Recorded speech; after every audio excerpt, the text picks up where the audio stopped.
This is our video lab report for the physics experiment titled Accuracy, Precision, and Significant Figures. I'm Georgia. I'm Adam. And I'm Ziga. So hello. So in investigation one, we did procedures. So we counted out all the pages in books, not including the covers because those technically aren't pages. And then taking all the pages in the book, we divided that by 2 to get the number of the total number of sheets. And then after that, we held all the pages and measured it out in meters to see what the width was. Then using that, we used our equation here, width in meters divided by the number of sheets to get the total thickness of each book. All right. So our original claim in investigation 1 was that each book would have a different amount of thickness. Each page would be thicker or not as thick, and they would all be different.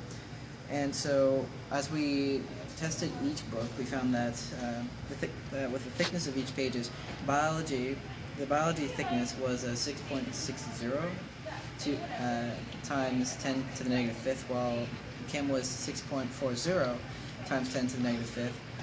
And then physics was a larger number of 9.70 times 10 to the negative fifth, showing that each book is a bit varied when it comes to its thickness.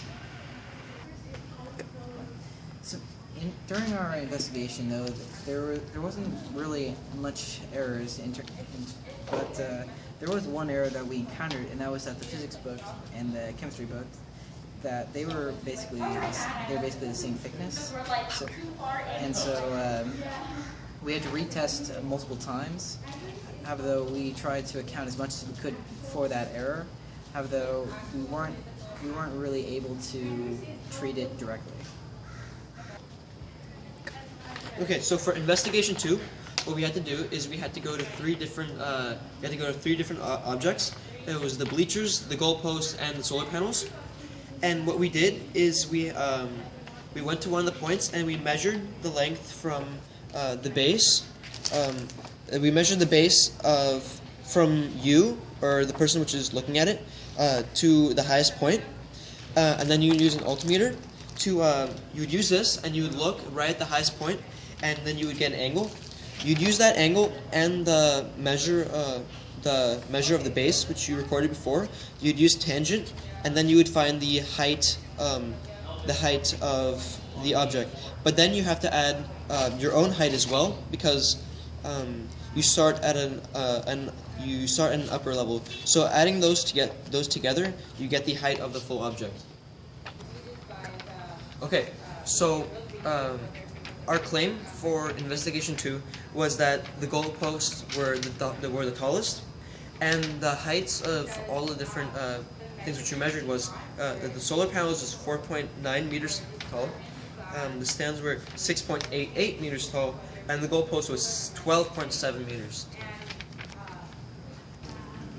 So the bleachers were the most visually massive because it takes up the most space, but that does not always mean it's the tallest.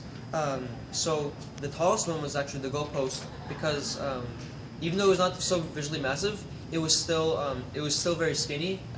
So that's why it didn't seem very big, but it was still the tallest. The first error that we encountered during this experiment was that the sun made the top of the goalpost really hard to see. This error happened to us, and we had to reposition ourselves several times when trying to find that angle because the sun would get in the measurer's eye. Because of this, our data was probably not completely accurate, but this error was hard to avoid. The second error that we encountered during this experiment was that the tape measure wasn't always perfectly straight from us to the base of the object. The tape measure is always going to be somewhat curved because there's no way to make it completely straight. So in this case, it would be an experimental error, and there's not really a good way to take this into account into our analysis and calculations. Okay, the last error that could have happened was that the top of the solar panels was hard to distinguish. Like we weren't sure what the exact tallest point on the solar panels was. So because of this, our recorded angle might not have been completely accurate. Okay, so as you all know, we used indirect measurement in this lab in order to measure the thickness of the pages and also the height of the 3 objects. There's also another form of indirect measurement called water displacement.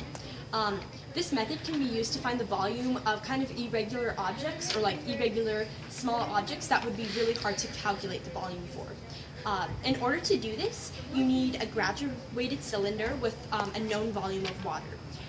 You then put in the small object, and that new volume is recorded. The new volume minus the old volume is the volume of the unknown object.